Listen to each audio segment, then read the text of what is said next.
Hello दोस्तों, welcome back to the next episode of the boys podcast. Boys. मैं हूं तुम्हारा होस्ट शुभम भारद्वाज और मैं हूं आपका होस्ट दिव्यांश गांधी। एंड आज के टॉपिक के लिए हमने स्पेसिफिकली कुछ सोचा नहीं है, लेकिन हम जो शुरू करने वाले हैं वो है अपनी डेली रूटीन लाइफ से कि हमारे दिन कैसे जाते हैं, बेसिकली हम पूरे दिन में क्या करते हैं। और शुरू करेंगे तुम्हारे होस्ट दिव्यांश गांधी। भाई बताओ कैसा जाता है भाई तुम्हारा दिन?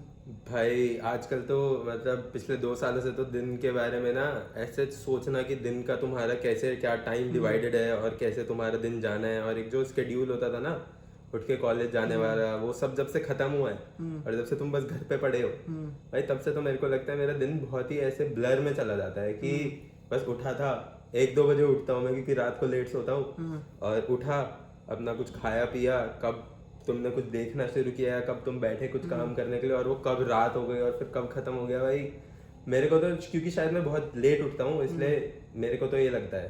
तुम्हारा पक्का एक्सपीरियंस अलग हो सकता है, अगर तुम सही में ढंग से जल्दी उठ रहे हो, चीजें कर रहे हो और सब कुछ टाइम मैनेज कर पा रहे हो अपना, तो बढ़िया है। जल्दी उठना एक ऐसी हैबिट है भाई जो मेरे ख्याल से फॉर्म तो हम सबको करनी चाहिए, लेकिन बहुत ज़्यादा मुश्किल है मेरे लिए वो। सेम। क्योंकि एक तो मैं अलार्म लगा के नहीं उठ सकता, मैं जो भी अलार्म लगाता हूँ उसकी जो म्यूजिक होता है उससे मेरे को 3-4 दिनों में नफरत हो जाती है क्योंकि भाई वो मुझे इतना ज़्यादा डिस्टर्ब करता है ना। लेकिन जैसे जब हमारे कॉलेज वाले चल रहे थे तो हमें उठना पड़ता था, तो भाई मैंने नोटिस किया था कि मैं जब ना अलार्म लगा के उठता हूँ तो मेरी नेचुरली नींद पूरी नहीं हो पाती है। ये तो होता है। फिर मैं ना थोड़े टाइम बाद जब तक शाम होती है तब तक मैं मतलब थोड़ा नींद भी आने लग जाती है मुझे, मैं ज़्यादा प्रोडक्टिव नहीं रह पाता हूँ, ना आइडियाज आते हैं मेरे को अच्छे। भाई मैंने एक बात पढ़ी थी कि ना तुम्हें हमेशा नींद 90 मिनट्स के मल्टीपल्स में करनी चाहिए तो तुम्हारी नींद हमेशा कंप्लीट होगी। तो लेट्स से 90 मिनट्स के 1.5 घंटे के मल्टीपल में 6 घंटे आता है, 7.5 घंटे आता है, फिर 9 घंटे आता है। तो अगर तू 6 घंटे पे उठ जाए नींद करके, जैसे तेरे को पता है कि तेरे को कल जल्दी उठना है, तो या तो तू 4.5 घंटे सो या 6 घंटे सो, तो ना तेरे को फिर भी थोड़ा ये लगेगा कि मेरी नींद सही खुल गई। अच्छा, ये जो लथार्जिक सी जो फीलिंग होती है ना कि यार नींद पूरी नहीं हुई, मरे मरे, तो ये ना तू नोटिस करेगा तो हमेशा तू किसी बीच के नंबर ऑड नंबर पे उठा होगा। बट मैंने जब से करना शुरू किया कि अगर मेरे को जल्दी उठना भी है बाय चांस समडे, तो मैं कोशिश यही करता हूँ कि 90 मिनट के इंटरवल वाली नींद हो जाए। पर भाई ये 90 मिनट के इंटरवल वाला आइडिया तो मुझे ठीक लग रहा है सुनने में, लेकिन इसके लिए मुझे 9 घंटे सोना पड़ेगा कम से कम, क्योंकि भाई मेरा स्लीप शेड्यूल बहुत ज़्यादा सोने लग गया हूँ भाई आजकल मैं, जब से लॉकडाउन हुआ है ना। होता है, मैं कंप्लीटली समझ सकता हूँ भाई। मैं क्या कर रहा हूँ, जब से मैं सबको यही बोलता हूँ, मेरे से कोई भी बात करता है ना कि तुम आजकल क्या कर रहे हो या फिर क्या है, या फिर जैसे मैं थोड़ा अनहेल्दी खाने के चक्कर में थोड़ा पेट वेट आ गया जैसे, तो भाई यही मेरा पेट डायलॉग है कि लॉकडाउन के चक्कर में जिम बंद हो गए और जोमेटो खुला हुआ है। हाँ बिल्कुल भाई। तो मैं जोमेटो से फुल पावर खाना मंगाता हूँ भाई, मेरे को इतने मजे आते हैं जोमेटो से खाना मंगा और के। जोमेटो की भाई जो मार्केटिंग है वो इतनी कंपेलिंग है कि तुम रुक नहीं पाते हो, ऐसा लगता है भाई तुम्हारे घर वालों से ज्यादा केयर कर रहे हैं वो तुम्हारी। भाई मेरे जोमेटो जितना पूछता है ना कि तुम खाना खा लो, हाँ खाना खा लो भाई, कुछ इतना खाया कोई कि नहीं नहीं पूछता, इतना कोई नहीं पूछता भाई। घर में मम्मी ने आज तक कभी इतना नहीं पूछा होगा कि भाई। खाना खा ले। जो नया ट्रेंड आ रहा है उसको वो लोग अपनी मार्केटिंग स्ट्रेटेजी में लगा के भाई, और मेरे ख्याल से वो काम करती हैं वो चीजें। करती है भाई क्योंकि फनी होती है। मेरे को भी याद वही ये जो अभी कैंडी हुंदी सी वाला जो ट्रेंड हाँ। चल रहा है कि कैंडी हुंदी सी रसगुल्ला खिला दे। हाँ भाई कुछ भी भाई मतलब कुछ भी चल रहा है उनका, लेकिन चल रहा है क्योंकि एक तो उनकी मार्केट इतनी डोमिनेट कर चुके हैं वो कि भाई उसी से ही ऑर्डर करते हैं लोग, या तो जोमेटो या स्विगी। बट उनकी मार्केटिंग टैक्टिक की वजह से ही चल रहे हैं भाई वो जो सबसे ज्यादा चल रहे हैं, क्योंकि मार्केटिंग टैक्टिक ये तो सोशल मीडिया तो हो गया, उसके बाद उनके डिस्काउंट। भाई कल मैंने पिज्जा ऑर्डर किया, एक पर्सनल पिज्जा और एक चोकोलावा केक, मेरा कुछ 280 समथिंग 300 का बिल आ रहा था टैक्सेस इंक्लूड करके। भाई मैंने 170 पे किए, सिर्फ 170। भाई मुझे तो एक टाइम पे ऐसा लगता है भाई लोग कमा कैसे रहे हैं यार, वही इतने डिस्काउंट। इसको तुम्हारा लॉस लीडर स्ट्रैटेजी बोलते हैं without going into much detail. इसका मतलब यही होता है कि तुम शुरू में लॉस ले लो, कस्टमर बेस बना लो और फिर थोड़ा प्राइसेस धीरे धीरे बढ़ाना शुरू करो, कि ताकि जब लोगों को जब तुम्हारी आदत हो जाती है ना तो तुम्हारे से लोग दूर नहीं जाते फिर, तो फिर वो थोड़ा हाई प्राइस भी पे करते हैं। जैसे तू बहुत बार देखेगा कि ड्राइवर्स की फीस बढ़ी हुई होती है क्योंकि हाइक चल रहा होता है जोमेटो पे कि अभी बिजी टाइम है तो हम ज्यादा पे करना पड़ेगा तुम्हें। जैसी भी स्ट्रेटेजी है काम अच्छे से कर रही है भाई, फुल पावर कर रही है भाई जोमेटो। इतना इजी है ना भाई कि जोमेटो और स्विगी से कि मैं एडिक्टेड हूँ इस चीज से, और मेरे ख्याल से सारे होंगे। भाई मैं इतने बर्गर्स खाए हैं ना मैंने पिछले 2 सालों में। अरे क्योंकि भाई, बर्गर मेरा फेवरेट फूड कैटेगरी मुझे है। गांधी ने एक चीज दिखाई थी कि जोमेटो के टॉप 1% इंडिया में जो यूजर्स हैं, टॉप 1% में आता है भाई तू। हाँ भाई। भाई ये चीज सुन के तो मैं एकदम फ्लिप हो गया था भाई, मैंने कहा कोई इतना खाना कैसे मंगवा सकता है। भाई क्योंकि अभी जोमेटो का देखा जाए तो इतना मुश्किल नहीं है तुम्हें टॉप 1% में आना एटलीस्ट, क्योंकि अभी भी लोग जो हैं हमारे हिसाब से जेन जी, क्योंकि हम अपने हिसाब के लोग देखते हैं तो वो मंगा रहे हैं। लेकिन जो मेन अभी जिनके पास पैसा है वो है हमारे पेरेंट्स वाली जनरेशन, जिनके पास मेन अभी पैसा है, वो इतना नहीं मंगाते। तो तुम छोटे मोटे अमाउंट पे ही, मतलब छोटा मोटा तो नहीं कहूंगा, अगर मैंने जब टोटल किया था तो मेरी ऐसी तैसी हो गई थी नंबर पढ़ के, बट तुम थोड़े कंसिडरेबल अमाउंट में ही टॉप 1% में आ सकते हो जोमेटो के अभी तो एटलीस्ट। अच्छा, जैसे जैसे जो फास्ट फूड होते हैं तो उसमें तेरे को सबसे ज्यादा क्या, कौन सी कैटेगरी पसंद है? भाई बर्गर्स। भाई बर्गर्स। बर्गर्स मैं बर्गर्स कभी भी खा सकता हूँ, बर्गर्स मेरे को बहुत पसंद है। बर्गर्स में तेरे को, तू बता कि तेरे को कौन सा पसंद है बर्गर की। जैसे मैं बात करूं बर्गर, मेरे को क्योंकि पता है सबको ही पसंद होते हैं, तुझे भी पसंद है, तो तेरे को मैकडॉनल्ड्स पसंद है, बर्गर किंग पसंद है, वेंडीज पसंद है, केएफसी पसंद है? भाई देख, वेंडीज तो मेरे लिस्ट में सबसे नीचे आता है। हाँ। अब हो सकता है कई लोगों को अच्छा भी लगता हो, लेकिन मेरे को उतना अच्छा नहीं लगता है, मेरे को उसका फ्लेवर उतना पसंद नहीं है। और मैकडॉनल्ड्स हमेशा नंबर 1 पे रहता है, क्योंकि मैकडॉनल्ड्स भाई बचपन का प्यार है वो। मैकडॉनल्ड्स हैप्पी मील यार, हैप्पी मील ने जो बचपन मेरा पूरा, अगर मैं उसका हैप्पी मील का ना नाम देख देख के रखा गया है कि भाई वो एक्चुअली में हैप्पी करती है बच्चों को। क्योंकि बच्चों को क्या चाहिए, एक बर्गर मिल गया, एक ड्रिंक मिल गई, थोड़े से फ्राइज दे दिए उन्होंने रेगुलर, और एक टॉय। भाई वो टॉय मैं जितना संभाल के रखता था और जितना उससे खेलता था ना, उतना तो मैं पैसे दिए हुए टॉय को खरीद के जब मैं लाता था उसमें इतना मजा नहीं आता था, जो सरप्राइज एलिमेंट था। बच्चों का एक्चुअली पेट टॉय से ही भरता था। बर्गर तो मम्मी पापा ही खाते थे हमारे। भाई सही है भाई। तो हमें ना, मेरे को लगता है कि बर्गर और ट्राई करने चाहिए हमें, जा जाके ना जगह जगह। मेरे को बहुत मजा आता है कि जगह जगह जाओ और उनके बर्गर्स ट्राई करो भाई।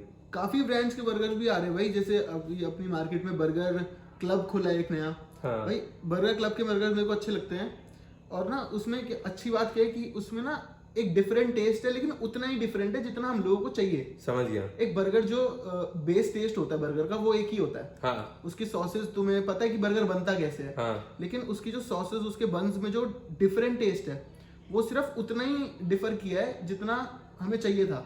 एग्जैक्टली। डोमिनोज ने भी यही किया था भाई। डोमिनोज जब आया था मार्केट में तो उनका क्योंकि फ्लेवर बहुत ज्यादा अमेरिकन स्टाइल ही था, तो वो यहाँ पे इतना नहीं चल रहा था, तो पिज्जा हट उस टाइम पे ज्यादा डोमिनेट कर रहा था। फिर डोमिनोज ने पूरी अपनी स्ट्रैटेजी रीथिंक करी और इंडियन मार्केट के हिसाब से जब उन्होंने सोचा ना कि भाई पेपी पनीर, तंदूरी टिक्का, ये वो सारी चीजें डाले, तो लोगों को भाई कि जो हमें जब मसाले चाहिए, स्वाद चाहिए, चटपटाहट चाहिए, तब चलने लगा भाई डोमिनोज। ऐसे जो काफी इंटरनेशनल बिजनेस है भाई, मैं बहुत देखता हूँ जो इंटरनेशनल बिजनेस इंडिया में एंटर करता है ना, बहुत सारे बिजनेस अपनी स्ट्रैटेजी चेंज करते हैं, क्योंकि एक तो इंडिया इतनी बड़ी मार्केट है भाई, मेरे ख्याल से टॉप हो गई है ना पॉपुलेशन के मामले में भाई, नंबर 1 हो गई है। नहीं, अभी चाइना ही है पॉपुलेशन के मामले में तो, बट हमारी पॉपुलेशन जो यूथ वाइज है वो स्ट्रॉन्गेस्ट है, मतलब मार्केट सबसे बड़ी है हमारी यूथ। एग्जैक्टली, क्योंकि यूथ को ही टारगेट कर रही है ये सारी कंपनी। जैसे अमेजोन को भी लगा ले भाई, तो अमेजोन मेरे ख्याल से कैश ऑन डिलीवरी उनका नहीं था ऑप्शन जब आई थी। हाँ। जब इंडिया में, लेकिन इंडिया में आने के लिए उनको कैश ऑन डिलीवरी इंट्रोड्यूस करना पड़ा, क्योंकि इंडियन लोगों को ना ट्रस्ट नहीं है। एग्जैक्टली। एटलीस्ट उस टाइम पे तो नहीं था कि भाई ऑनलाइन पेमेंट। मेरे डैड भी मेरे को यही एडवाइस करते थे कि तुम अपनी कार्ड डिटेल्स इंटरनेट पे कहीं मत डालो, क्योंकि उस टाइम पे सही में इंटरनेट की भी स्टेज ऐसी थी कि इतनी सेफ्टी नहीं होती थी। तुम्हारी डेटा चोरी हो जाता था बहुत इजीली, तुम्हारे को हैक हो जाती थी कंपनियां बहुत इजीली। अब जैसे जैसे इंटरनेट बढ़ रहा है, जैसे जैसे हमारी टेक्नोलॉजी बढ़ रही है, सेफ्टी मेजर्स जो है बहुत ध्यान दिया जाता है, इंक्रिप्शन पे बहुत ध्यान दिया जाता है। तो आई गेस अब वो एक ऐसी स्टेज पहुंच चुकी है, और जब हमारा यूपीआई इंट्रोड्यूस हुआ तब तो ऑनलाइन पेमेंट भाई थ्रू द रूफ जा चुकी है। सही में भाई। अब कैश कौन यूज करता है आज की डेट में? मैं कैश, बिना कैश के, बिना वॉलेट के भी कंफर्टेबल फील करता हूँ कि अगर मेरा फोन मेरी जेब में है तो मैं जा सकता हूँ कहीं भी, और मैं खा सकता हूँ, पी सकता हूँ, कुछ भी कर सकता हूँ। सर्वाइव आराम से कर सकता है तू भाई। मुझे याद है मैंने ना 3-4 साल पहले एक फोन मंगवाया था OnePlus का अमेजोन से, तो उसमें कैश ऑन डिलीवरी नहीं थी, मेरे को पहले पे करना पड़ा भाई। पता कितनी जल्दी आ गया वो, मैंने रात को 11:30 बजे फोन ऑर्डर किया और सुबह 11 बजे, 12 घंटे से पहले फोन आ गया मेरे हाथ में। और पता है वो पूरी रात में सो नहीं पाया था, मुझे लग रहा था मैंने पहली बार कुछ ऐसे अमेजोन से कुछ बड़ी चीज ऑर्डर करी थी, और मेरे घर वाले कह रहे थे कि तू नॉर्मल शॉप पे जाके खरीद ले, लेकिन तब हाँ। वन प्लस ना इतना मिलता नहीं था, मेरे को अवेलेबल याद नहीं है। थे। तो भाई मैं ना पूरी रात में ऐसे ही डरा हुआ था भाई कि अंदर साबुन की टिक्की ना आए, वैसे फोन आ जाए असली। भाई बहुत डरा चलो हुआ भाई, था। अमेजोन का तो ऐसा रेपुटेशन नहीं रही है कि वो उनके उसके अंदर से निकले, बट हाँ ये तो डर रहता है भाई। मेरे को भी याद है जब मैंने अपना लैपटॉप खरीदा था पहले बार, जब मैकबुक लिया था मैंने, तब वो अमेजोन से लिया था क्योंकि उस पर डिस्काउंट था। बट वो भी वो 60,000 का जब अमाउंट यहाँ से चला गया था और जब तक चीज नहीं मिली थी ना, बिल्कुल भाई। तो एक थोड़ा एक रहता है धक सी थी क्योंकि भाई। भाई ये कोई खाने की चीज नहीं है जो तुमने 200 रुपए दिए हैं और वो आना है। और वो खराब हुई तो, बट वही है कि चलो अब एटलीस्ट अब एक जगह ऐसी पहुंच चुकी है सारी कंपनीज की तुम्हें पता है कि अगर तुम्हारे साथ कुछ खराब हो भी तो उनका कस्टमर सपोर्ट इतना अच्छा है कि वो तुम्हें रीइंबर्स कर देगा या फिर तुम्हारी हेल्प कर देगा, एटलीस्ट तुम्हारे चीज सॉर्ट आउट कर देगा। बिल्कुल सही बात है भाई। भाई तो जैसे हम स्टार्टअप्स और बिजनेसेस की बात करते हैं तो आजकल बहुत ज्यादा एक चीज फेमस हो रही है, शार्क टैंक। मुझे उसके बारे में ज्यादा पता नहीं, कि ब्रीफ में समझाएगा क्या है ये? भाई शार्क टैंक पागल हुआ पड़ा हूँ मैं शार्क टैंक देखते हुए ना। अभी मैं बहुत लोग, सिर्फ तू नहीं, बहुत लोग। मैं, मेरी मॉम, आनू, जब हम तीनों बैठे होते हैं, मेरा छोटा भाई का नाम आनू है, तो हम तीनों भाई बहुत देखते हैं, रात को हम बिंज करते हैं उस शो को, समझ रहा है। और वो शो एक ऐसा है कि बहुत मजे आते हैं देखने में, क्योंकि तो शार्क टैंक का मेन आइडिया ये है कि बिजनेसेस आके अपना आइडिया पिच करेंगे और जो शार्क्स हैं वो ऑलरेडी सक्सेसफुल एंटरप्रेन्योर्स हैं, तो वो फंडिंग देंगे उन बिजनेस आइडियाज को उसके हिसाब से जो उन्हें पसंद आए। अब इन बिजनेस आइडियाज की जहां तक बात है तो बिजनेसेस ऐसे भी आ रहे हैं जिसके फाउंडर्स बहुत बूढ़े हैं, जिसके फाउंडर्स बहुत यंग हैं, माँ बेटा हैं। एक तो ऐसी ही भाई वो आया था क्या कहते हैं कंपनी, जिसकी फाउंडिंग टीम जो थी, आदमी, उसकी बीवी और उसकी माँ, तो बेसिकली सास और बहू का मेन आइडिया था। तो उसके अंदर मेरे को अभी तक याद है वो बात उन्होंने बोली थी, जो शादी.com के जो फाउंडर हैं उन्होंने बताई थी, अनुपम जी ने, कि पहली बार ये देखकर बहुत मजे आए कि टीवी शोज में और ऐसी सोनी चैनल पे सास बहू को जहाँ पर इतना वो दिखाया जाता है कि लड़ रही हैं, ये कर रही हैं, तो वो साथ में आके बिजनेस भी कर सकती हैं। तो शार्क टैंक बेसिकली गली बॉय की तरह एक्ट कर रहा है। जैसे गली बॉय ने अंडरग्राउंड हिप हॉप को और रैप को बहुत ज्यादा पब्लिसाइज कर दिया, वैसे अब एंटरप्रेन्योर्स को, बिजनेस आइडियाज को और स्टार्टअप फाउंड करने को और मतलब अपना स्टार्टअप खोलने के आइडिया को बहुत ज्यादा नॉर्मलाइज कर दिया है कि ये तुम कर सकते हो, और इससे फंडिंग लेना और ये सब कुछ करना जो उन्होंने पब्लिसाइज किया है। कि तुम पहले ये सारी बातें होती थी मीटिंग रूम में कि तुम पेपर साइन करते थे, फंडिंग मिल गई बस, बट अब ये जब टीवी पे दिखाया जा रहा है तो लोग और मोटिवेट होते हैं। और मेरे को तो यही लगता है क्योंकि हमारी इंडस्ट्री जो है, मतलब इंडस्ट्री नहीं, हमारी जो ऑडियंस है इंडिया की, वो बहुत ज्यादा मीडिया से बहुत जल्दी इम्पैक्ट होती है। तो जैसी मूवीज आती हैं, जैसे टीवी शोज आते हैं, उससे बहुत फर्क पड़ता है। तो एंटरप्रेन्योरियल स्किल्स और ये सारी चीजें बिल्ड करने के लिए, क्योंकि हमारे स्टार्टअप्स बहुत अच्छे चल रहे हैं अभी, हमारा कल्चर बहुत अच्छा है स्टार्टअप्स को लेके इंडिया का, तो इसलिए ये शो अभी परफेक्ट टाइम पे आया है। और भाई ये भी तो बहुत बड़ा फायदा है इनको कि ऑडियंस कितनी मिल रही है उनको। तो जो स्टार्टअप है तुम्हारा वो मतलब ऑलरेडी कितना ज्यादा पब्लिसाइज्ड हो गया है। एग्जैक्टली कितनी बहुत सारे public- स्टार्टअप्स ऐसे आते हैं जिनको फंडिंग नहीं मिलती, लेकिन वो खुश होकर जाते हैं कि एटलीस्ट उनका नाम पता लग गया लोगों को। क्योंकि जरूरी नहीं है कि तुम उस शो से ही फंडिंग उठाओगे, अगर किसी और को समझ में आता है आइडिया तो वो उनको पिच कर सकता है। एग्जैक्टली क्योंकि कुछ ना कुछ कॉन्टैक्ट डिटेल्स तो मिलती होगी हर किसी की। एग्जैक्टली और तो भाई कंपनी वैसे का नाम सीधा सर्च करके उनकी वेबसाइट आ जाती है, तो कांटेक्ट कर ले उन्हें। भाई वैसे मैंने एक और चीज देखी है, जो एंटरटेनमेंट इंडस्ट्री है भाई कितनी ब्रॉड है। जो जितनी भी मेन कंपनीज है, जो अमेजोन लगा ले, एप्पल लगा ले, हाँ, सब एंटरटेनमेंट इंडस्ट्री में भी कहीं ना कहीं घुसी पड़ी है। तू ये सोच, एप्पल पहले उनका प्योरली बिजनेस जो था उनका ये था कि हमें डिवाइसेस बनाने हैं, लेकिन अब वो सर्विस में इसलिए घुसी, उन्होंने एप्पल टीवी प्लस जो निकाला जिसके थ्रू वो ओरिजिनल शोज बना रही है, ओरिजिनल मूवीज बना रही है। वो कर ही इसलिए रही है क्योंकि नेक्स्ट सारा पैसा जो है अभी कंटेंट में, चाहे कैसा भी कंटेंट हो भाई, टीवी सीरीज और मूवीज हमें देखने में कितना मजा आता है। बिल्कुल भाई, किसी भी तरीके से तुम ऑडियंस को अट्रैक्ट कर रहे हो, उनको एंटरटेन कर रहे हो, तो वो चीज तुम्हें पैसा कमा के दे सकती है। एग्जैक्टली सही। और भाई वैसे जैसे सीरीज वगैरह की बात करूँ तो मैं एक सीरीज है जिसके लिए मैं बहुत ज्यादा एक्साइटेड हूँ, और मेरे ख्याल से मेरे माइंड में वो सीरीज मेरे टॉप 3 में आती है ऑल टाइम में। हाँ, और भाई वो है पीकी ब्लाइंडर्स। ओह, उसका 6 सीजन आने वाला है। कुछ पीकी ब्लाइंडर का जो ऑफिशियल इंस्टाग्राम पेज है उस पर कुछ नोटिफिकेशन आई है कि 7 फरवरी को कुछ आने वाला है उसका। ओके। अब मुझे ये पता नहीं कि एपिसोड आने वाला है, पहला एपिसोड आने वाला है शायद ट्रेलर लॉन्च हो गया था ना। ट्रेलर तो हो चुका है, ट्रेलर हाँ, तो ट्रेलर launch हो गया था। 1 जनवरी को हुआ था ब्रो, मैंने तो 10 बार देख लिया वो, मैं ट्रेलर बहुत ही ज्यादा बहुत एक्साइटेड बढ़िया यार। और आई गेस इसके इस बार वो हिटलर की साइड ऑफ स्टोरी दिखाने वाले हैं ना, शायद ऐसा कुछ होने वाला है। कुछ हिटलर का कुछ रोल है इसमें। मजे आने वाले हैं भाई। बहुत ऐसे ज्यादा सीरीज तू देखेगा कि आज की डेट में सीरीज कितना कनेक्ट करती है यार लोगों को। भाई पहले जैसे हमारी मम्मियाँ अपने टीवी शोज के बारे में बात करती थी, चाहे वो जैसे भी थे, उनको उस टाइम पे वो कंटेंट समझ आता था। अब आज की डेट में हम सारा टाइम बात करते हैं कि तूने कौन सी सीरीज देखी नेटफ्लिक्स पे, और हम ये सारी बातों में लगे रहते हैं कि क्या कैसे हो रहा है, बिंज वॉच करते रहते हैं। मेरा तो रात को सारा टाइम ऑफिस देखते हुए जाता है भाई, जब से तूने रेकमेंड किया है। ऑफिस से बढ़िया सिटकॉम मैंने आज तक नहीं देखा है। मैं, कई लोग ऑफिस के फेवर में होते हैं, कई लोग फ्रेंड्स के फेवर में होते हैं, कई लोगों को दोनों अच्छे लगते हैं, बट मैंने ये चीज नोटिस करी भाई, मैं ना फ्रेंड्स बहुत ज्यादा एडिक्टेड था मैं फ्रेंड्स से। भाई मैं हमेशा खाना खाते हुए जब भी फ्री टाइम मिल रहा है फ्रेंड्स देख रहा हूँ। हाँ। भाई मैंने जब से एपिसोड ऑफिस देखना शुरू किया, जब से पहला एपिसोड देखा, मेरे ख्याल से आज से 1-1.5 साल पहले, भाई मैंने फ्रेंड्स का एक एपिसोड नहीं देखा। भाई सॉरी जिन लोगों को फ्रेंड्स अच्छा लगता है, पर अब मुझे वो थोड़ा सा क्रिंज लगने लग गया है। भाई पता है उसकी सबसे बड़ी बात एक तो यही है कि वो हो गया एक तो बहुत पुराना 90s का शो है, तो उस टाइम पे जो कॉमेडी होती थी, उस टाइम जो फनी लगता था, अब वो हमें लगता है हेवी क्रिंज। और सबसे बड़ी बात जो ना सिटकॉम्स में मेरे को दिक्कत देती थी और मेरे को बहुत इरिटेटिंग लगती थी, वो थी पीछे का लाफ्टर ट्रैक। वो ऑफिस में नहीं है। तो मेरे को जेन्युइनली लगता है कि तुम्हें जो भी फनी लग रहा होगा ना सीन, तुम अपने आप हंसोगे, तुम्हें प्रेशर नहीं, तुम्हें ऑलरेडी ये नहीं दिया जा रहा है लाफ्टर ट्रैक है कि अच्छा हंसना था। हाँ ये तो फनी था भाई। हाँ भाई। और भाई जो उसका मेन लीड है माइकल स्कॉट, जो स्टीव कैरल है, भाई वो ना बहुत सीरियस एक्टर है।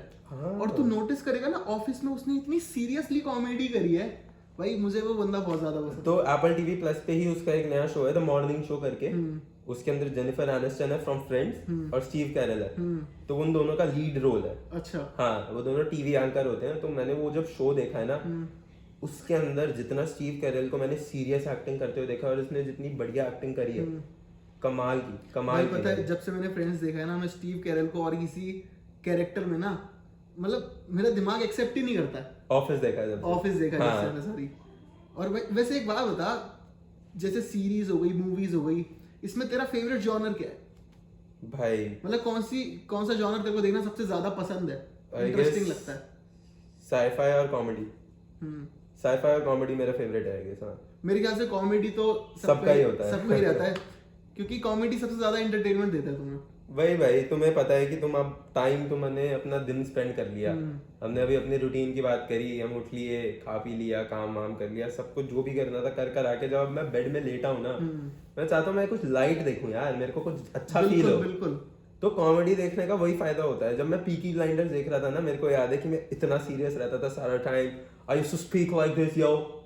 भाई पीकी ब्लाइंडर्स ने तो मेरा दिमाग खराब कर दिया था भाई। मतलब वैसे मुझे बहुत ज्यादा पसंद है वो सीरीज, मैं बता रहा हूँ टॉप 3 में। और मेरी फेवरेट जॉनर भी यही है, जो थ्रिलर होता है ना, थ्रिलर प्लस हल्का सा सस्पेंस कि आगे क्या होने वाला है। समझ गया। तो वो मेरा फेवरेट जॉनर है, वो टॉप पे है। कॉमेडी सेकंड नंबर पे आती है मेरे हिसाब से। पर भाई पीकी ब्लाइंडर्स देखने के बाद ना कहीं ना कहीं हल्की सी 1% टॉक्सिसिटी आ जाती है माइंड में तुम्हारे, कि ब्रो ये मेरा फायदा तो नहीं उठा रहे, मतलब थोड़ी ऐसी वही भाई, क्योंकि मैं यही कह रहा हूँ ना कि हम इंडियंस, आई गेस इंडियंस भी क्या, किसी की भी बात करें, जो वो टाइप ऑफ मीडिया देखते हैं, टाइप ऑफ कंटेंट देखते हैं, चाहे अब तू कोई न्यूज चैनल देख रहा हो सारा दिन, या चाहे कोई सारा दिन वो देख रहा हो, वो कौन सा है, सतर्क रहे, सावधान इंडिया, हाँ, क्राइम डीजल, क्राइम पेट्रोल, ये सारी बातें, ये सारी चीजें तुम जैसा कंटेंट देखते हो ना, तुम्हारा दिमाग काइंड ऑफ उसी डायरेक्शन में ही सोचता है। बिल्कुल भाई, पता है मेरे ना घर वाले पूरा दिन क्राइम पेट्रोल लगा के रखते हैं, चाहे देख रहे हैं चाहे नहीं देख रहे हैं, पूरा दिन टीवी पे वो चलता है। हाँ। क्योंकि सोनी पूरा दिन वही दिखाता है भाई। या फिर कपिल शर्मा शो दिखाता है। और भाई मेरे ना घर वाले, में कहीं बाहर जा रहा हूँ ना, अभी भी भाई 22 साल हो गए भाई, आराम से सही हो, आराम से सही हो। यही भाई, तो हमारा एक्चुअली में ये एक थ्योरी है कि दुनिया एक्चुअली में, क्योंकि तुम अपने दिमाग से देखते हो दुनिया को, तो दुनिया जितनी एक्चुअली में बुरी है ना, या जितने लोग एक्चुअली में बुरे हो सकते हैं, तुम्हें उससे बहुत ज्यादा लगता है, क्योंकि तुम कंटेंट वैसा देख रहे हो। जब तू सावधान इंडिया देखने लगेगा, तो तेरे को हर कोई आसपास जो भी तेरे को चलते हुए देख रहा होगा ना, तेरे को लगेगा ये मेरे को चोरी करने आ रहा है, मेरे पास मेरे को मारने आ रहा है, कुछ ये हैंकी क्यों निकाल रहा है, इसमें क्लोरोफॉर्म तो नहीं है। भाई हो जाता है, थोड़ा ऐसी हो जाता है, थिंकिंग हो जाती है। सही में भाई, तो मैं यही कह रहा था कि कंटेंट का और मूवीज का और टीवी सीरीज का ऑडियंस पे जितना इम्पैक्ट है ना, इसलिए बहुत जरूरी है कि हम हमेशा कंटेंट जो है ऐसा बनता रहे इंडस्ट्री में कि जो एक्चुअली में लोगों की हेल्प करे। जब कबीर सिंह आई थी तो कितना कितना हाइप अप हुए थे भाई सारे लोग, और कितना ज्यादा टॉक्सिसिटी बढ़ गई थी भाई लोगों के अंदर कि हाँ कबीर सिंह जैसे कूल बनेंगे, हम क्या कहते हैं दारू भी पियेंगे, चुट्टे भी पियेंगे, हार्ट ब्रेक हुआ है भाई का, ये वो सब कुछ कितना उसके अंदर ग्लोरीफाई किया है। अब ऐसे ही जब हम शार्क टैंक की बात करें दूसरे एंड पे, तो वो ये ग्लोरीफाई कर रही है कि जो एंटरप्रेन्योर्स हैं, जो मेहनत कर रहे हैं, जिन्होंने एक्चुअली कुछ किया है, उनकी लाइफ अब कितनी बढ़िया होने वाली है।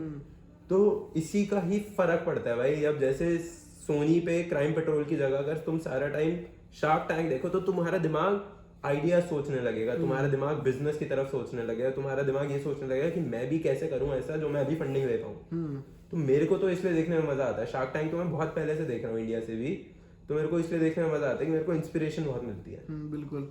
और भाई वैसे ना ये बात तो एक्चुअल है कि जो ऐसे रियलिटी शोज होते हैं इस टाइप के होते हैं जैसे शार्क टैंक हो गया, इनसे तो थोड़ी बहुत मोटिवेशन मिलती है, तुम्हें कुछ सीखने को मिल रहा है कि भाई लोग एक्चुअली सोच क्या रहे हैं, सही कि लोगों के आइडियाज आ कैसे रहे हैं। लेकिन भाई जो जैसे कबीर सिंह की बात करी ना तूने, भाई कबीर सिंह को ना 2020 में कब आई थी कबीर सिंह?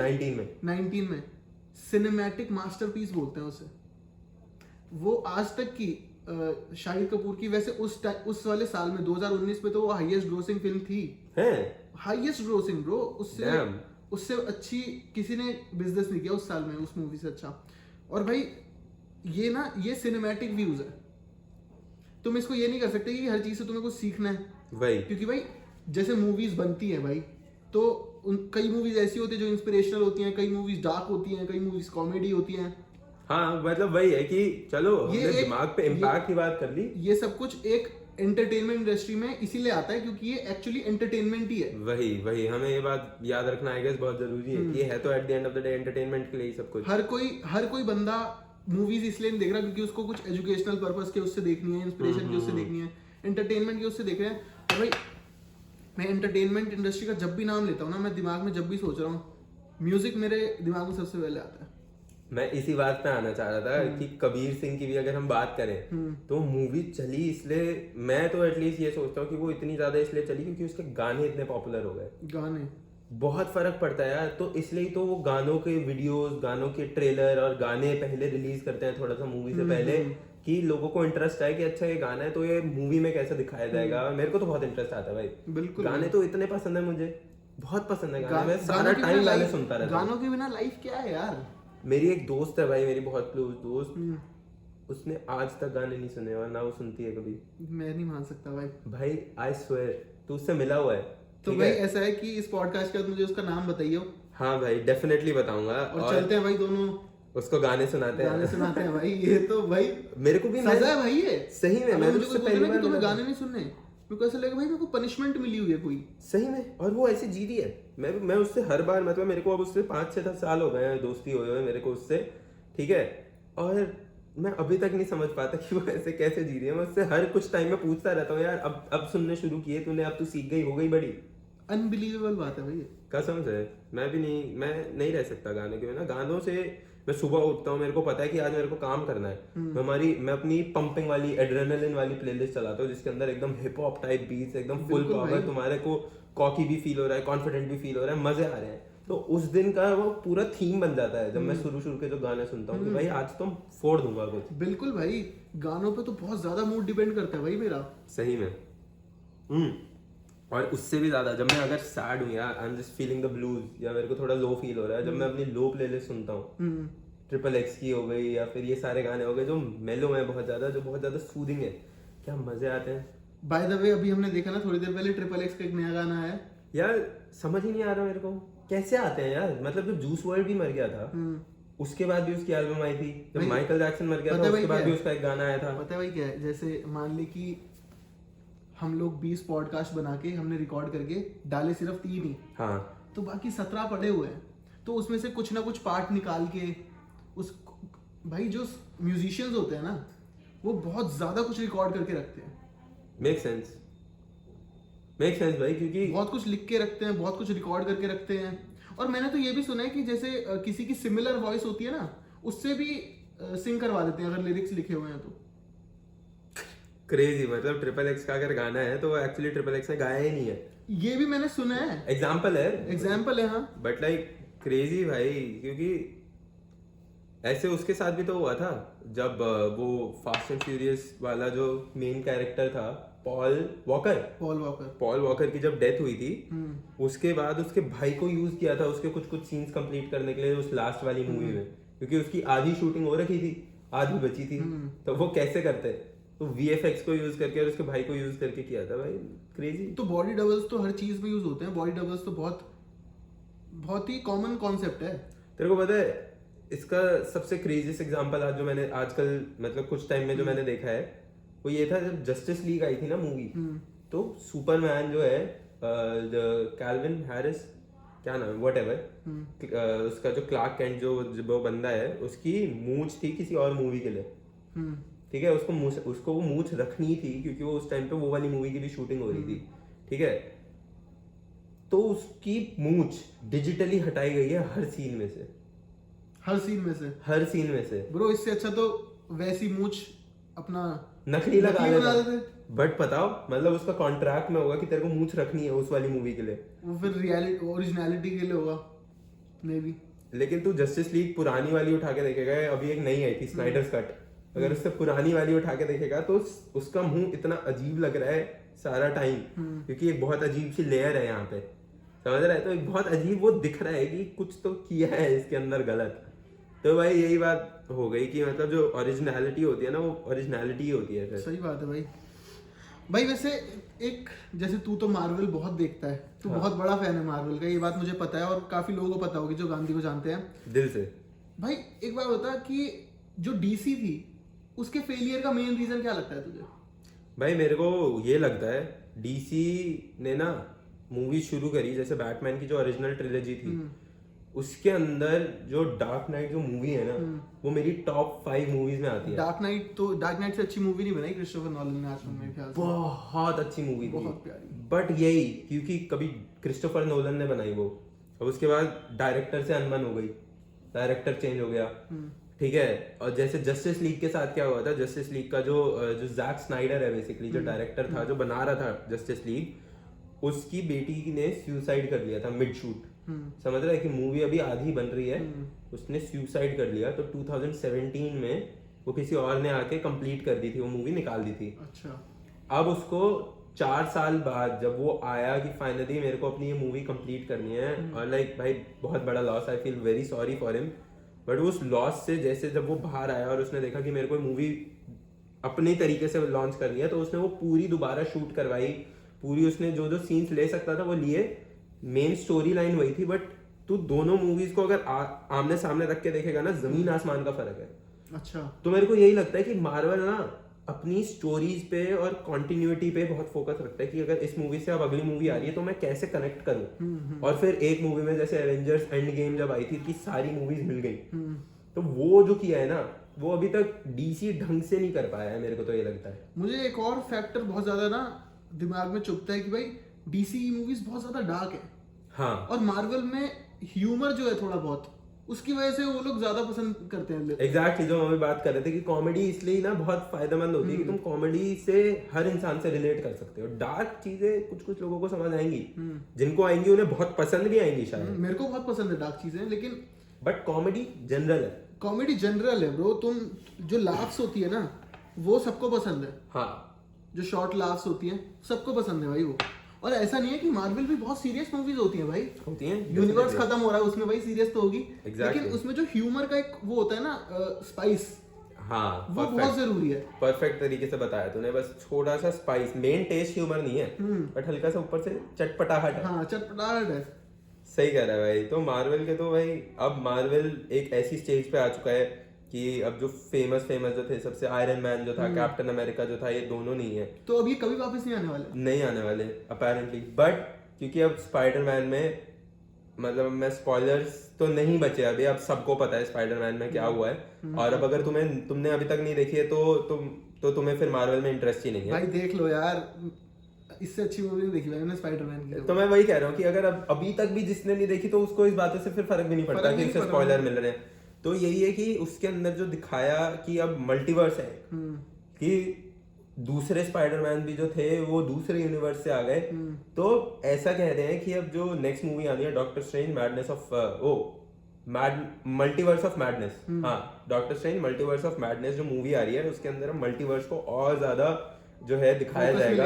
हाँ तो उसके अंदर ये भी कह रहे हैं कि दूसरी डायमेंशन से दूसरे यूनिवर्स से आयरन मैन आएगा, जिसको लेकिन रॉबर्ट डाउनी जूनियर नहीं वो प्ले करेगा, Tom cruise. But Tom cruise कितना क्रेजी बंदा है यार। टॉम क्रूज तो बहुत क्रेजी बंदा है। मैंने सुना अपने सारे स्टंट्स खुद करता है वो। हाँ बहुत सारे लोग हैं ऐसे, जो विलियम डेफो है जिसने बंदे ने ग्रीन गॉब्लिन प्ले किया है, वो कितना बूढ़ा है लेकिन उसने अपने सारे एक्शन सीन्स खुद किए हैं स्पाइडरमैन नो वे होम में। सोच भाई, बहुत मुश्किल है भाई, और उनकी एज है भाई वो 50 साल बाहर है वो सारे। एग्जैक्टली और आई गेस यही बात है कि तुम्हें जब अपने काम से प्यार होता है तो तुम अपनी जी जान लगाते हो उसके अंदर, तो तुम चाहते हो कि स्टंट्स भी और कोई ना करे, मैं ही करूँ सब, समझ रहे हो? तो भाई मजे तो बहुत आते होंगे, मजे तो आते बट बहुत टैक्सिंग जॉब भी है। मेरे को तो ये लगता है कि फेम जो होता है ना, फेम जब इतना मिल जाता है तो जो एक जो तुम्हारी एनोनिमिटी खत्म हो गई कि तुम उठकर अब ये मेरा मन है कि मैं मार्केट तक पैदल चला जाऊं, एक्टर्स वो नहीं कर सकते यार। बहुत ज्यादा लाइफ चेंज हो जाती है भाई जब तुम एक फेमस पर्सनैलिटी, जब तुम्हारा एक नोन फेस हो जाता है ना। अभी भाई मैंने रिसेंटली KSI और लोगन पॉल का सेकंड वाला पॉडकास्ट देखा था, तो उसमें KSI ने ये बात डिस्कस करी है कि भाई जब तुम एक बहुत फेमस पर्सन हो ना तो तुम एक नॉर्मल लाइफ जीने के लिए स्ट्रगल करते हो। ऑब्वियसली फेम भाई, जब तुम्हारे पास फेम है, तुम्हारे पास मनी है, वो हेल्प कर रही है तुम्हें हर चीज में, तुम्हें जो चीज चाहिए वो तुम्हें घर बैठे बैठे मिलेगी। लेकिन जो एक फन होता है ना भाई नॉर्मल लाइफ जीने का, वो कहीं ना कहीं वो सरप्रेस हो जाता है। भाई सही कह रहा है, लेकिन नॉर्मल लोगों को वो फेम इतना पसंद है क्योंकि वही है कि हमें हर चीज वो पसंद होती है जो हमारे पास नहीं है। भाई सही में भाई हमेशा दूसरे की प्लेट में खाना ज्यादा अच्छा लगता है। वही सबसे बड़ी बात। तो जिम कैरी ने भी यही बात बोली थी। जिम कैरी कितना बढ़िया बंदा है यार। मैंने सुना जिम कैरी ने हॉलीवुड लीव कर दिया है। हाँ कहाँ आ रही है उसकी इतने टाइम से मूवी देखा जाए तो, क्योंकि अब वो वही है कि जब वो तुम एक सक्सेस की स्टेज पे पहुंच जाते हो, जब तुम्हें पता है कि अभी मेरे पास अब इतना पैसा है या मैं इतना कुछ कर चुका हूँ लाइफ में कि अब अगर मैं छोड़ भी दूं ना सब कुछ, तो मैं अपनी रिमाइंडर ऑफ द लाइफ जी सकता हूँ बहुत प्यार से। मतलब डाउन टू अर्थ थिंकिंग है ये। एग्जैक्टली कि अब मेरे को और पैसे का क्या करना है, छोड़ के तो यहीं जाना है, ऊपर तो लेकर जाना नहीं है किसी को, समझ रहा है? पता भाई ये ना मैंने बहुत कम लोगों में देखा है कि लोग अपने लिए उनको इनफ को डिफाइन कर पाते हैं। हाँ भाई पता मेरे को ना डाउन टू अर्थ, जैसे मैंने बोला इस मामले में मेरे को लियोनार्डो डिकैप्रियो बहुत ज्यादा पसंद है। Leonardo DiCaprio highest paid actor है, सोच भाई मुझे इतना ज्यादा पसंद है ना वो बंदा। मैंने ना सबसे पहली मूवी ऑब्वियसली सबने एक ही देखी है, तुम्हें बता दे कौन सी है? टाइटैनिक। तो भाई पहले ना मैं उसको ऐसे बोलता टाइटैनिक वाला एक्टर, टाइटैनिक वाला हीरो, मेरे को नाम नहीं लगा भाई। लेकिन ना भाई जब मैंने ना उसकी और मूवीज देखना शुरू करी, इंसेप्शन देखी है? इंसेप्शन, शटर आइलैंड और शटर आइलैंड भाई तूने वो देखी है Catch Me If You Can? नहीं वो देखी है। तू देखियो Catch Me If You Can यार। Catch Me If You Can मैं आज ही देखता हूँ। आज ही देख भाई, तेरे को मजा आ जाएगा भाई मूवी में। भाई मेरे को शटर आइलैंड सुन के जो भी जैकेट के अंदर गूज़बम्स आए। शटर आइलैंड हर इंसान 2 से 3 बार देखता है। देखनी भी चाहिए भाई। कुछ मूवीज ऐसी हैं जो मैं सही में कहता हूँ जो ना हर इंसान को देखनी चाहिए, और हर इंसान चाहे उनको ढंग से समझ ना पाए या चीज ना कर पाए, जैसे इंटरस्टेलर हो गई, जैसे क्या कहते हैं अवतार, मेरे को लगता है सबको देखनी चाहिए भाई। अवतार जितनी सुंदर मूवी कोई नहीं बनी भाई मेरे हिसाब से। और मार्वल की तो खैर पूरी सीरीज कोई नहीं देख सकता। अवतार मुझे थोड़ी सी चीजी लगती है, correct me if I am wrong, मुझे थोड़ी सी चीजी लगती है, मतलब थोड़ा सा ज्यादा उसमें मेरे को रोमांटिक साइड दिखा दी तेरे को, ये लगता है? रोमांटिक साइड की भी बात नहीं करूंगा, मतलब उसकी स्टोरी लाइन थोड़ी सी मेरे को ऐसा लगता है कि अलग चली गई थी, मतलब मैंने पूरी देखी नहीं है वो, और इसीलिए नहीं देखी मैंने। समझ सकता हूँ बट उसके अंदर ना मेरे को क्योंकि वही कि साईफाई ज्यादा पसंद है, तो आई गेस मेरे को बहुत मजा आ रहा था कि उसके अंदर ये दिखाया कि एक ऐसी पॉसिबिलिटी है जब हम दूसरी दुनिया पे जाकर एलियन लाइफ से कैसे इंटरेक्ट कर रहे हैं, और कैसे एक इंसान बस एक मशीन में जाकर वो एक एलियन बॉडी में अपनी कॉन्शियसनेस ट्रांसफर कर पा रहा है, और वो खुद एलियन बन पा रहा है। बिल्कुल भाई वो तो क्रेजी कॉन्सेप्ट था। क्रेजी है कॉन्सेप्ट तो बहुत क्रेजी। और अवतार मेरे ख्याल से आज तक की सबसे हाईएस्ट ग्रोसिंग फिल्म है ना। हाँ, मतलब एवेंजर्स ने बीट किया उसको, एवेंजर्स एंड गेम ने बीट कर दिया था, बट आई गेस अभी अवतार 2 आ रही है। और पता है एक र्यूमर फैला था कि ना अवतार 2 के लिए ना गोविंदा वो कर रहे हैं भाई।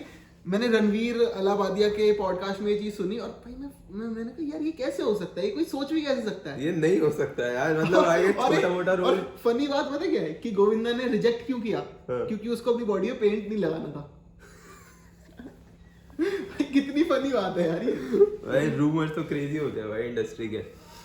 तो तू कौन सी देख रहा है वैसे आजकल? सीरीज हमने इतनी बात कर ली सीरीज भाई मैं सच बताऊं ना तो मैं तो पीकी ब्लाइंडर्स के लिए इतना ज्यादा एक्साइटेड हूँ कि मैं सोच रहा हूँ वही दोबारा शुरू कर दूं। मैं ऑलरेडी 2 बार फुल 5 सीजन देख चुका हूँ, मैं सोच रहा हूँ दोबारा ही वो शुरू कर दूं क्योंकि फिर से एक बार स्टोरी रिमाइंड हो जाएगी। हाँ ये तो बहुत जरूरी होता है। ये तो मैंने भी देखा यार, जब स्ट्रेंजर थिंग्स, जैसे मेरे को स्ट्रेंजर थिंग्स बहुत पसंद है शुरू से, तो जैसे अब उसका भी नया सीजन जब आएगा तो मैं भी तीनों सीजन दोबारा देखूंगा। तो या तो समरी ले लो तुम किसी वीडियो में देख के, वरना ना समरी में वो मजा नहीं फन नहीं आता, है ना, एंजॉयमेंट वो फन नहीं है। तो मैंने भी ये देखा है कि जो सेम चीज तुम दोबारा देखने में जितने मजे आते हैं वो शायद तुम्हें एक नई चीज शुरू करने में उतने नहीं आते कभी, क्योंकि एक तुम्हारा माइंड को पता है ना कि यार यहाँ पे मेरे को बहुत मजा आया था, इस वाले एपिसोड में बहुत हंसा था, इस वाले एपिसोड में मेरे को रोया था मैं। जैसे how I met your mother है मेरा एक ऐसा शो जो मेरे दिल के सबसे करीब है। वो पहला शो था जो मैंने देखा था और अभी तक भी उस शो को कोई बीट नहीं कर पाया मेरे लिए, क्योंकि वो आई गेस उससे कनेक्शन इतना हो गया और मैंने उसको एटलीस्ट 10-11 बार देखा है पूरा। सोच पूरा बैक टू बैक भाई बहुत बड़ा सिटकॉम है वो तो यार। 9 सीजन 22 से 24 एपिसोड हर सीजन में, 20-20 25-25 मैंने शुरू किया था लेकिन ना मैंने देखा नहीं, पता नहीं एक सीजन ही देखा था शायद मैंने। वही है कि हर किसी से हर कोई स्टिक नहीं कर पाता। तूने शायद गेम ऑफ थ्रोन्स भी नहीं देखा है? गेम ऑफ थ्रोन्स देखा है ब्रो। अच्छा गेम ऑफ थ्रोन्स देखा है। लेकिन 8 सीजन ने जो मेरा दिमाग को हिला दिया है ना, अब उसके बाद से वही कि जिन लोगों ने गेम ऑफ थ्रोन्स नहीं भी देखा था ना, अब उन लोगों को बोलने में मजा नहीं आता यार कि तुम गेम ऑफ थ्रोन्स देखो। कि तुम भाई अगर देखोगे भी ना, कोई तुम में से किसी ने अगर नहीं देखा है बाई चांस और वो देखना शुरू करने वाला है तो भाई 7 सीजन पे ही छोड़ देना, उसके बाद ये समझ लेना कि खत्म हो चुका है। 8 सीजन मत ही देखो भाई।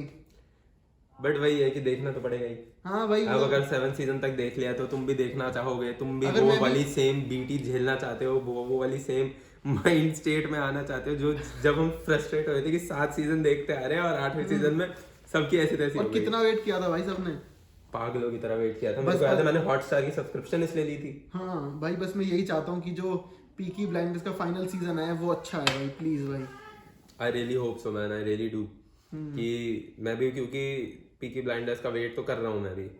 मैंने भी देखा है, चाहे मैं शायद तेरे जितना पैशनेट नहीं हूँ उसको लेकर, बट बहुत बढ़िया कैरेक्टर लगते हैं भाई मेरे को थॉमस शेल्बी और उसका जो भाई है। और उन्होंने जैसे बस डील किया है ना भाई हर चीज से, वही है कि आई गेस मैं अपने तरीके से ना हर चीज को कुछ ना कुछ उससे लेकर अपनी लाइफ में अप्लाई करना पसंद है मेरे को। तो भाई उन्होंने जितनी हार्डशिप झेलकर अभी भी वो जितने टफ है, क्रेजी है भाई, क्रेजी। तो इसी के साथ मैं ये कहूँगा कि तुम भी प्लीज हमारे लिए नीचे सजेशंस छोड़ो सीरीज के, और तुम्हें कौन सी पसंद है, मूवीज कौन सी पसंद है, तुम किसके लिए बहुत ज्यादा एक्साइटेड हो। इस साल बहुत सारी मूवीज वगैरह आने वाली हैं। आई होप भाई फिर से खुल जाए सिनेमा। मैं तो बहुत मजे आए थे मेरे को अभी जब कुछ टाइम के लिए खुला था, और जब मैं सूर्यवंशम ही देखनी पड़ी, सूर्यवंशी। और स्पाइडरमैन भी तो तूने 2-3 बार देखी थी। स्पाइडरमैन में 2-3 मेरे को पसंद, मैं वही तो कह रहा हूँ, मार्वल का इतना बड़ा फैन हूँ। अगर आप जानते हो, आपको पता ही है कि मैं 3-4 बार देख कर आया था स्पाइडरमैन आराम से, एक बार अकेले, फिर एक बार अपने एक दोस्त के साथ, फिर एक दोस्त के साथ, और फिर फाइनली फैमिली के साथ। तो भाई क्रेजी मजा आया था, क्रेजी, क्योंकि वो मूवी देखने है भाई लायक कि इतनी बार तुम देखो। एवेंजर्स भी मैंने इतनी बार ही देखी थी, और मैं तो एवेंजर्स में हर बार जब टोनी स्टार्क मरता है तब रोता हूँ भाई, अभी तक। बिल्कुल भाई, वो सीन ही थोड़ा है, थोड़ा दिल को हिट करने वाला। क्योंकि मैंने मार्वल तो देखी है बिल्कुल पहली मूवी से, आयरन मैन से। तो मैं वेट करता रहा हूँ भाई कि कब कब अब नेक्स्ट मूवी आएगी। तो मैं मार्वल तब से देख रहा हूँ जब से उसकी पहली मूवी आई है। पहली स्पाइडरमैन से ही देख रहा हूँ, तो ये लगा ले। सारी मूवीज देखी है मैंने मार्वल की, लिटरली जितनी आ सकती है, बीच बीच की भी, एक्समैन, फैंटास्टिक फोर, ये सब। और अब ये सब आने वाला है भाई धीरे धीरे मेन उसके अंदर। तो मजे आने वाले हैं। जरूर बताना आप किसके लिए सबसे ज्यादा एक्साइटेड हो मूवी के लिए, आप कौन सी सीरीज के लिए सबसे ज्यादा एक्साइटेड हो इस साल जो आने वाली है। ये वाला पॉडकास्ट हमने थोड़ा फनी रखा क्योंकि हमें भी थोड़ा मन था कि कुछ लाइट बातें हो। हाँ, कुछ लाइट बातें हों कुछ। तो अगर आप चाहते हो कि हम ऐसा कंटेंट पे ज्यादा फोकस करें तो जरूर ये भी बताना। अभी हम, क्योंकि हमारे फर्स्ट कुछ एपिसोड में हम ये ट्राई कर रहे हैं कि हमारे को कौन से टॉपिक्स में सबसे ज्यादा मजा आ रहा है बात करने का, कौन से टॉपिक्स ऑडियंस को सबसे ज्यादा वाइब कर पा रही है ऑडियंस उससे। तो जरूर बताना कि कैसा लगा आपको।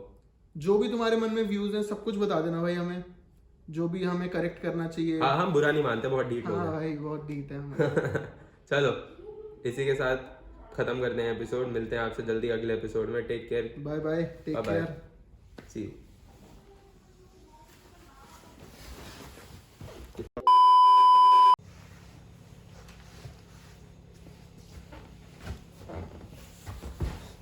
कर दिया स्टार्ट? हाँ भाई। दिख रहा है ना तेरे को? हाँ भाई, फुल पावर दिख रहा फ्रेम ठीक है? है। एकदम बहुत ही बढ़िया, सही है भाई। भाई एक बट सेकंड रुक, अभी एक आ गया ना पॉज में, सूसू करके आ रहा हूँ। ओके,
स्टार्ट ही है ना? हाँ हाँ हाँ भाई।